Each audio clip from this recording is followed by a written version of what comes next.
আসসালামু আলাইকুম। ওয়ালাইকুম আসসালাম। আমি আরবি হাদিস পড়ে শোনাচ্ছি। আমি আরবি অর্থ পড়ে শোনাচ্ছি।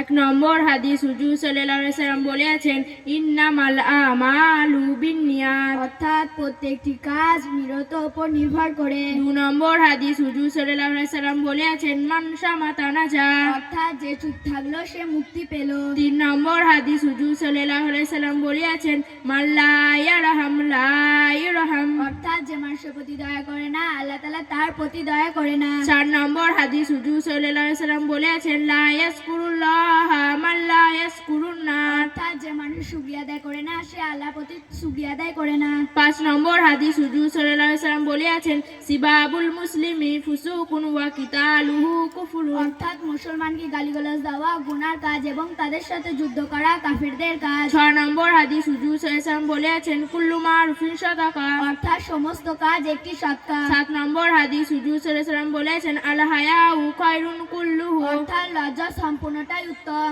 8 নম্বর হাদিস, হুজুর সাল্লাল্লাহু আলাইহি সাল্লাম বলেছেন, খায়রুকুম মান তাআল্লামাল কুরআনা ওয়া আল্লামাহু, অর্থাৎ তোমাদের মধ্যে ওই ব্যক্তি উত্তম যে কোরআন শিক্ষা করলো এবং অপরকে শিক্ষা দিল। 9 নম্বর হাদিস, হুজুর সাল্লাল্লাহু আলাইহি সাল্লাম বলেছেন, ইন্না খিয়ারুকুম ওয়া আকসিনুকুম আখলাকা, অর্থাৎ তোমাদের মধ্যে ওই ব্যক্তি উত্তম যার চরিত্র সুন্দর। 10 নম্বর হাদিস, হুজুর সাল্লাল্লাহু আলাইহি সাল্লাম বলেছেন, রাকাতাল ফাজরি খায়রুকুম মিনাদ দুনিয়া ওয়া মা ফিহা, অর্থাৎ তোমাদের মধ্যে ওই ব্যক্তি উত্তম শিক্ষা করলো এবং অপরকে শিক্ষা দিল।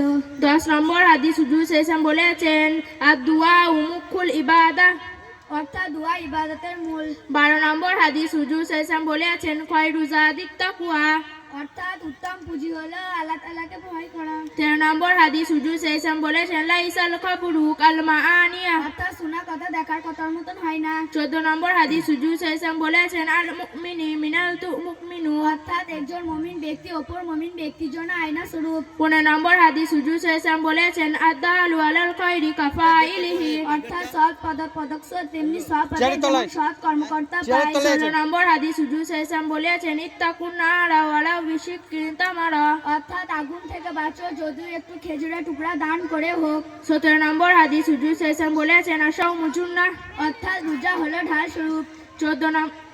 19 নম্বর হাদিস, হুজুর সাল্লাল্লাহু আলাইহি সাল্লাম বলেছেন, হুসনুল জান্নি মিন হুসনিল ইবাদাহ, অর্থাৎ উত্তম ধারণা উত্তম ইবাদত। 20 নম্বর হাদিস, হুজুর সাল্লাল্লাহু আলাইহি সাল্লাম বলেছেন, আদ-দুনিয়া সিজনুল মুমিনি ওয়া জান্নাতুন কাফির, অর্থাৎ দুনিয়া মুমিনদের জন্য জেলখানা এবং কাফিরদের জন্য জান্নাত। 21 নম্বর হাদিস, হুজুর সাল্লাল্লাহু আলাইহি সাল্লাম বলেছেন, লা ইয়ারাদ্দু দুআই বাইনাল আযানি ওয়াল